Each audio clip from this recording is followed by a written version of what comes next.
자, 오늘 순장교육의 제목은 헛된 신을 부르는 것입니다. 본문은 열왕기상 18장 30절부터 46절까지의 말씀인데요, 성경을 옆에다가 좀 펴 놓으시고요, 또 나누어 드린 우리 교재 보시고 같이 교육에 참여하시면 될 것 같아요.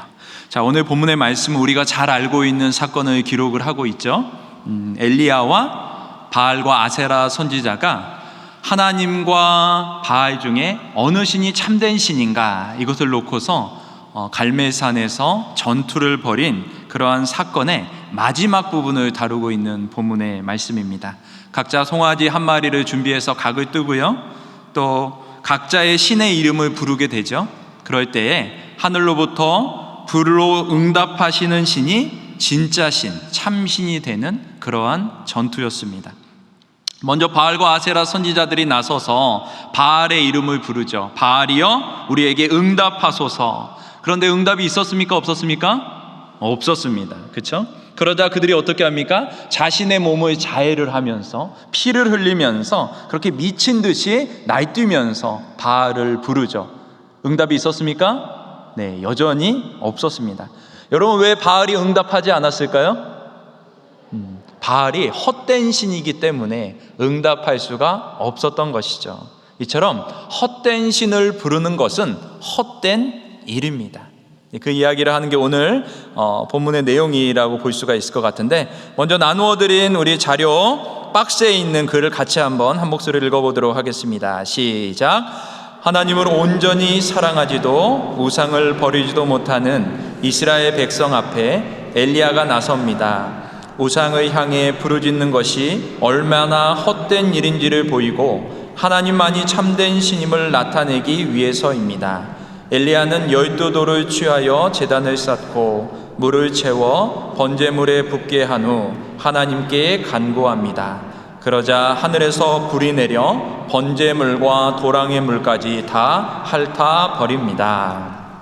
자, 바로 문제로 들어가 보도록 하겠습니다. 1번, 엘리야가 하나님께 기도합니다. 작은 1번, 엘리야는 어떤 방식으로 제사를 준비합니까? 정답 같이 읽어보겠습니다. 시작. 이스라엘 지파의 수대로 12개의 돌을 취해 제단을 쌓고 그 주위에 도랑을 파고 송아지의 각을 떠서 제단 위에 버려놓은 뒤 4통의 물을 가져다가 제단과 제물과 제단에 3번이나 흥건하게 붓게 하였다.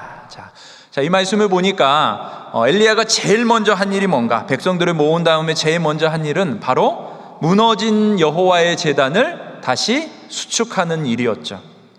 12지파를 상징하는 12개의 돌을 취해가지고 제단을 쌓아놓고 이제 그곳에 제사를 드릴 수 있는 준비를 하는 것입니다. 그러니까 이 제단은 엘리야의 제단이 아니라 누구의 제단이라는 걸 보여주는 거예요? 바로 12지파의 제단, 곧 이스라엘의 제단이라는 사실을 보여주는 상징적인 행동을 하고 있는 것이죠. 도랑을 파놓고 12통의 물을 갖다가 제단과 또 제물에 붓습니다. 여러분, 이렇게 하면 불이 붙을까요? 안 붙을까요? 안 붙겠죠, 당연히. 절대로 불이 붙을 수 없는 상황을 엘리야가 만들어 놓고 있는 것이죠. 일부러 그러는 것입니다. 왜 그럴까? 엘리야에게는 자신이 있었기 때문이에요. 어떤 자신이 있었습니까? 하늘에서 불이 내릴 거라는 그러한 자신감이 엘리야의 심령 가운데 있었던 것이죠. 엘리야의 이러한 자신감, 그럼 어디서부터 온 것일까요? 그래요. 하나님을 향한 믿음에서부터 온 자신감인 것이죠.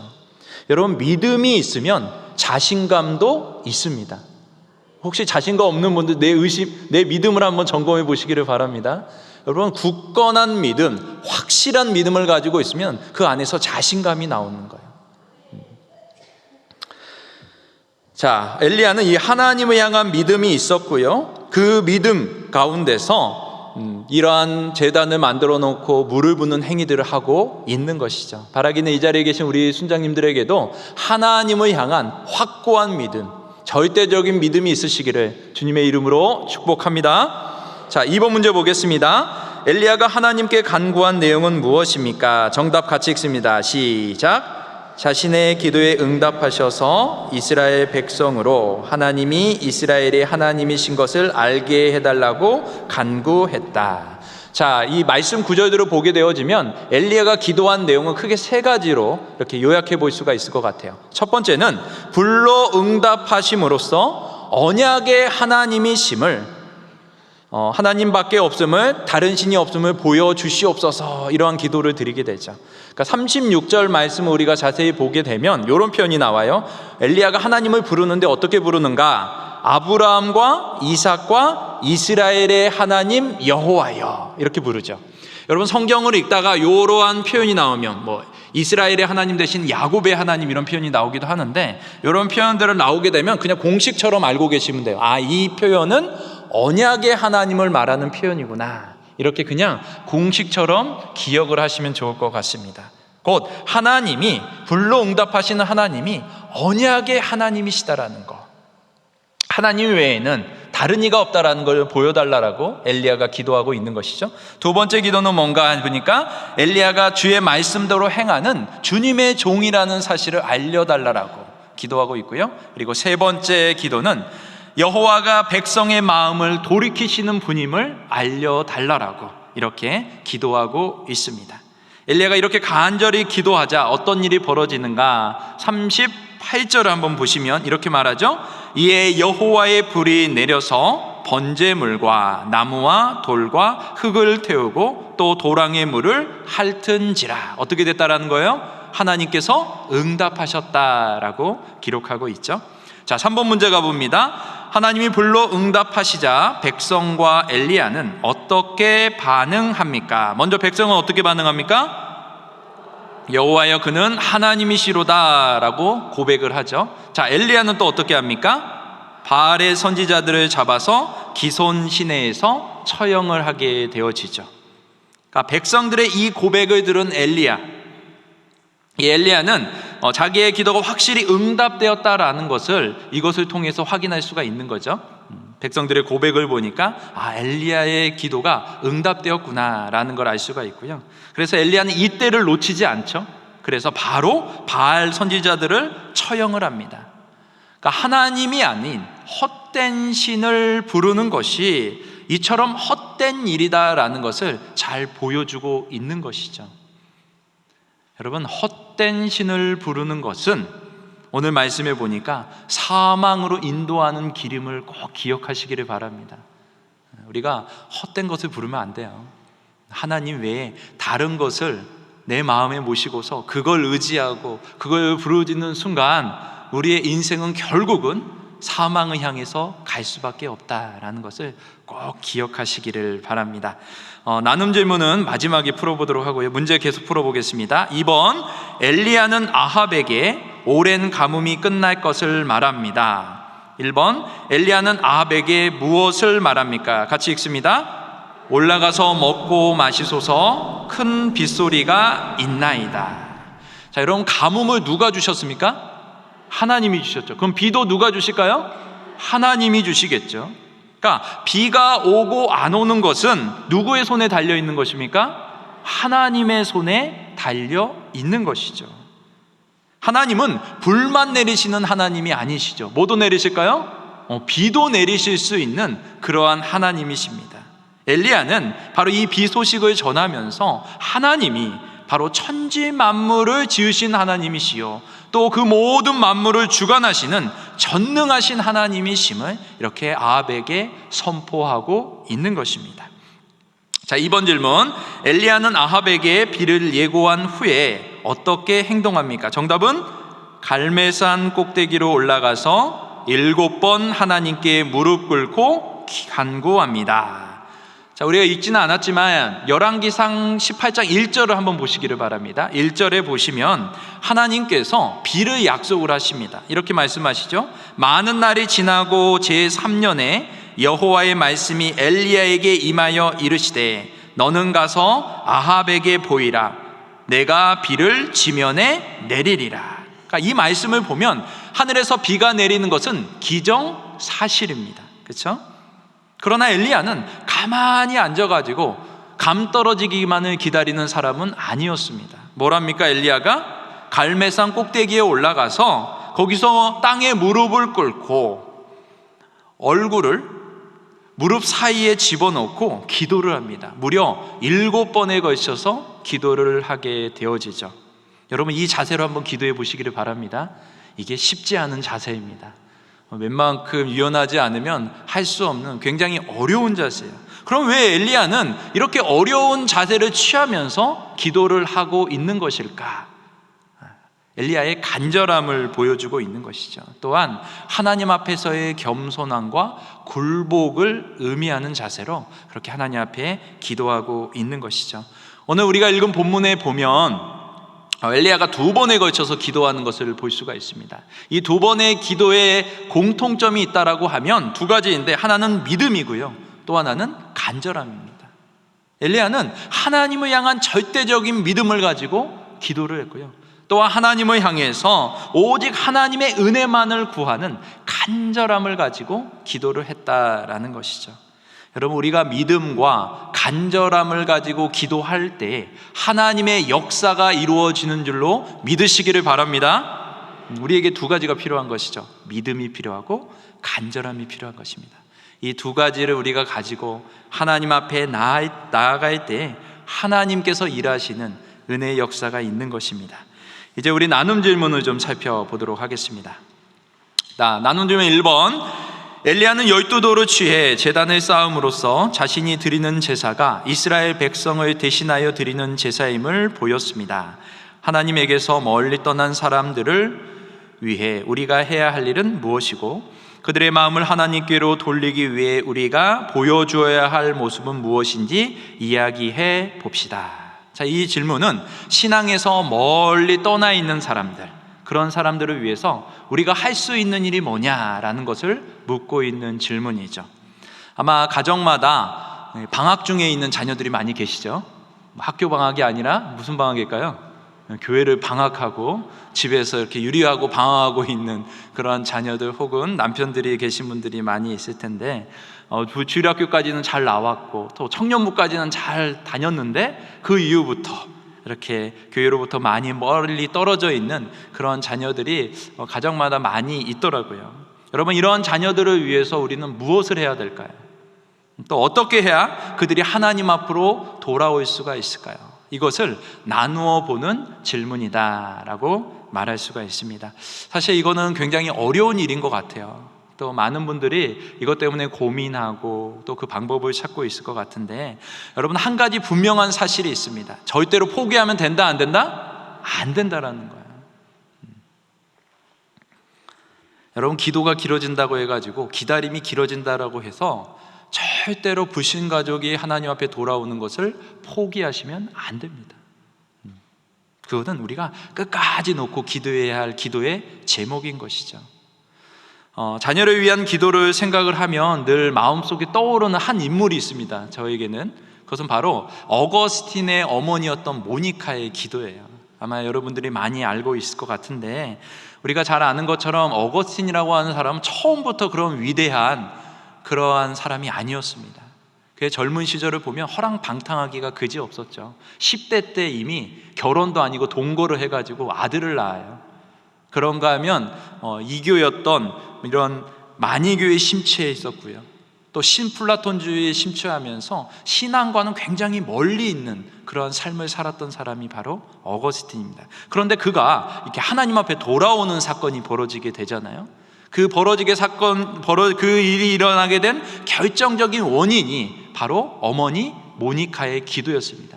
그래서 어거스틴이 여러 책을 썼는데, 쓴 책 중에 이 참회록이라고 하는 책에 보면 그 이야기를 하면서 이 어거스틴이 자신의 삶을 돌아보면서 기도하는 그런 내용이 있어요. 제가 좀 읽어드리도록 하겠습니다. 어거스틴이 이렇게 고백을 합니다. 왜냐하면 하나님, 당신의 신실한 여종인 나의 어머니가 아들의 육신적인 죽음이 슬퍼서 눈물을 흘리는 것 이상으로 내 가련하고 불쌍한 영혼의 구원을 위해 하나님 당신께 매달리며 간절히 기도의 눈물을 흘리셨기 때문입니다. 나의 어머니 눈에는 내가 죽었던 것으로 보였습니다. 오 주님, 당신께서는 내 어머니의 기도를 들으시고 내 어머니의 탄원을 간합하셔서 그 눈물을 멸시하지 않았습니다. 나의 어머니의 눈물이 땅을 적셨습니다. 어머니가 기도했던 자리마다 눈에서 흘러내린 눈물로 가득 차 있었습니다. 그 긴 세월 동안 비록 늘 눈물을 흘리며 비탄에 빠져 있었지만 그럼에도 확신을 가지고 열정적으로 아들이 돌아올 소망에 늘 부풀어 있었습니다. 내 어머니는 탄원을 하는 기도 시간 내내 대성통곡을 멈추지 않았습니다. 그러니까 어거스틴이 자신의 어머니의 모습을 회고해 보면서 하나님 앞에 이렇게 참회의 기도를 올려드렸던 것이죠. 이러한 어머니 모니카의 기도가 있었기 때문에 이 어거스틴이 돌아설 수가 있었던 것입니다.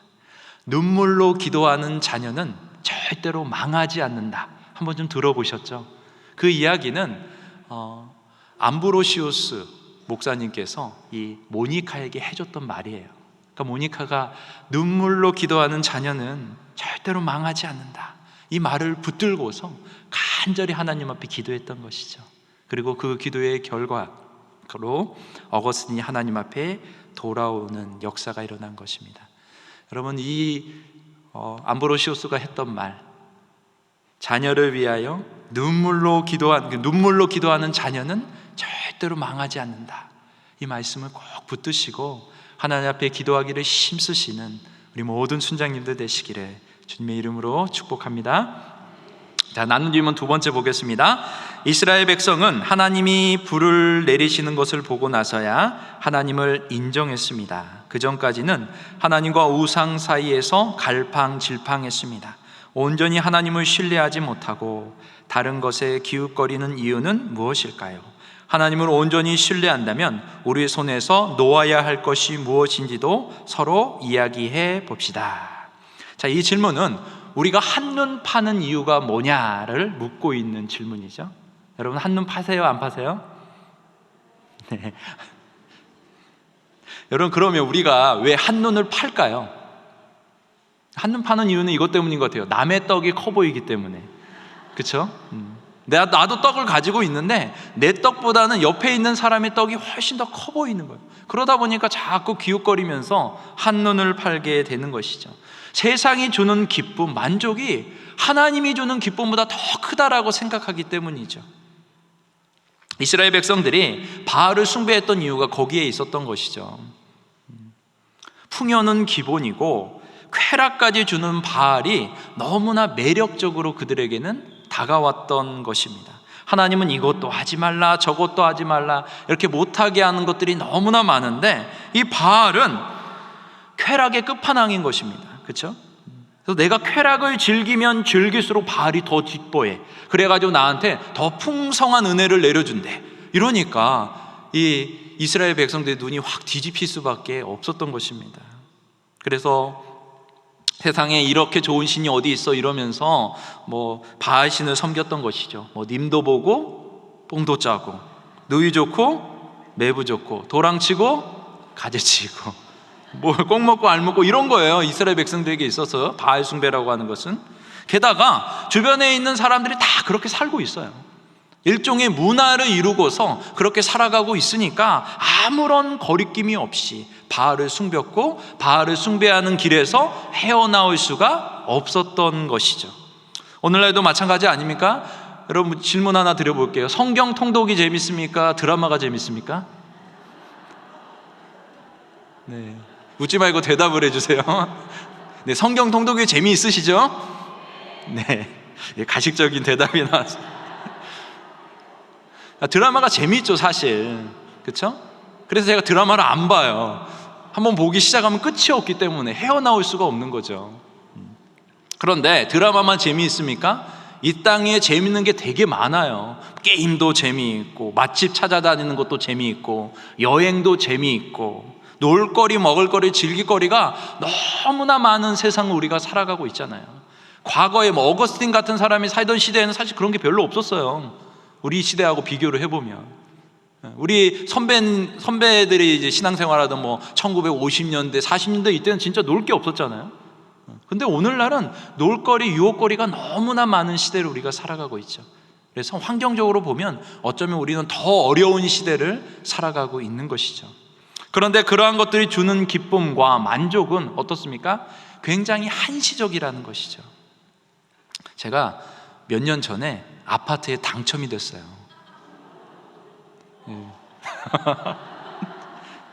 뭐 부러우신 건지 아니면 제 집은 아니고 이제 국민임대 아파트에 당첨이 됐습니다. 저기 강서구에 있는 마곡지구에 있는 아파트에 당첨이 됐는데, 새 아파트에 당첨돼서 새 아파트에 입주를 하게 된 거죠.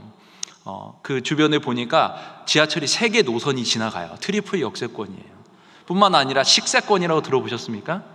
식물원이 가까이 있으면 식세권이에요. 그래서 거기 서울식물원이라는 게 있어요. 서울식물원이 있고, 또 가까운데 이대 서울병원이 한 정거장에 있었고요. 그 다음에 김포공항 롯데몰이 2정거장, 초등학교 3분, 중학교 1분 거리에 있는 아파트에 당첨이 된 거예요. 얼마나 좋겠어요. 걸어서 모든 게 다 해결이 됩니다. 그리고 30년 동안 살 수 있대요. 그러니 너무나 행복했죠.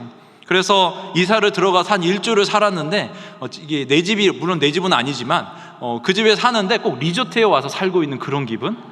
그런 기분으로 이제 살아가는 거예요. 한 달이 지났습니다. 좋을까요, 안 좋을까요? 한 달이 지나도 좋더라고요. 왜냐하면 그 전에 제가 10평짜리 집에 살았어요. 영등포에 있는 전셋집에 10평짜리 집을 살다가 25평짜리 새 아파트에 들어가면 얼마나 좋겠어요. 몇 달이 지났습니다. 여전히 제가 즐겁고 행복할까요? 안 그렇더라고요. 한 몇 개월이 지나고 나니까 슬슬 이제 불편한 게 생기는 거예요. 집이 조금 더 컸으면 좋겠다. 버스 정류장은 왜 200m나 떨어져 있는 거야? 이런 이제 불편거리들이 막 생기기 시작을 하더라고요. 여러분, 이 땅이 주는 즐거움과 기쁨은 그런 것이죠. 굉장히 한시적이고 제한적이라는 것이죠. 그래서 우리의 관점이 좀 변화가 필요합니다. 남의 떡이 커 보이면 안 되고요, 내 떡이 더 커 보여야 되는 거예요. 그렇죠? 남의 떡은 한시적인 것입니다. 그러나 내 떡은 영원한 것이에요. 그렇죠? 하나님이 우리에게 주시는 것은 영원한 생명, 영원한 기쁨, 영원한 만족입니다. 그런 상상을 해봅니다. 천국에 갔어요. 가면 좋을까요, 안 좋을까요? 좋죠. 그 좋음이 어떨까요? 영원한 거예요. 그렇죠? 딱 가서 좋았는데 새 아파트에 입주한 것도 진짜 좋다. 한 달 지나니까, 2달 지나니까 천국도 별 볼 일 없네. 이러지는 않을 것 같다라는 거죠. 그렇죠? 하나님이 주시는 기쁨이라고 하는 영원한 기쁨입니다. 그래서 우리가 기껏해야 100년 누리는 기쁨에 만족하지 마시고 정말 영원한 기쁨, 영원한 만족을 향해서 우리의 시선을 돌릴 필요가 있는 것이죠. 그래서 한시적인 것에서 영원한 것으로 우리의 시선을 돌려야 되는데, 어떻게 하면 이렇게 시선 전환이 가능할까? 이것을 한번 잘 나눠 보시기를 바랍니다. 자, 세 번째 나눈 질문, 엘리야는 비가 올 기미가 전혀 없을 때에 믿음으로 비가 내릴 것을 선언했습니다. 그리고 하나님을 신뢰하며 간절히 기도했습니다. 우리가 믿음으로 담대히 선포하고 믿음으로 기도해야 할 것이 무엇인지 나눠 봅시다. 그러니까 믿음으로 기도해야 할 제목, 기도의 제목이 뭐냐, 이걸 묻고 있는 것이죠.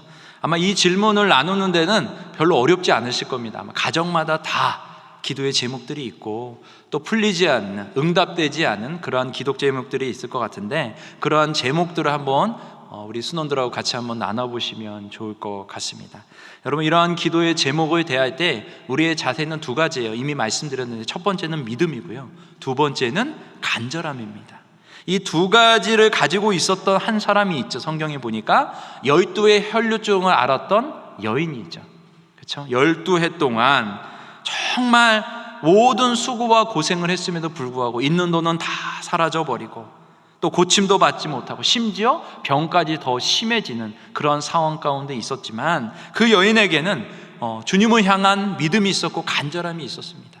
주변 사람들은 끝났다, 포기해라, 이제 그만해라 했지만 이 여인은 포기하지 않았잖아요.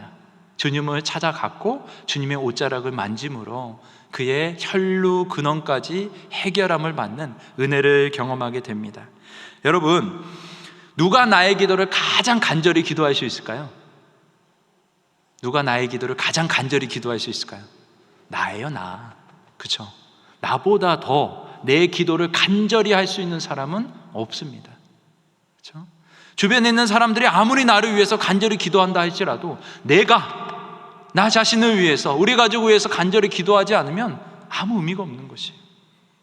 그러나 주변 사람들이 다 포기했다 할지라도 나는 포기하지 않고 하나님 앞에 간절함을 가지고 기도한다면 하나님께서 그 기도를 반드시 들으실 뿐만 아니라 응답해 주시는 것입니다. 그래서 우리에겐 두 가지가 필요한 거예요. 믿음이 필요하고 또 하나 간절함이 필요한 것입니다. 이 자리에 계신 우리 모든 순장님들이 정말 믿음을 가지고 간절히 내가 기도할 때에 하나님께서 이런 음성을 들려주실 것 같아요. 딸아, 내 믿음이 너를 구원하였으니 평안히 가라. 그러한 기도의 응답을 다 들으실 수 있는 우리 모든 순장님들 되시기를 주님의 이름으로 축복합니다. 이상으로 우리 순장교육 마치도록 하겠습니다. 이번 한 주간도 순모임을 통해서 풍성한 말씀의 은혜를 누리시기를 주님의 이름으로 축복합니다.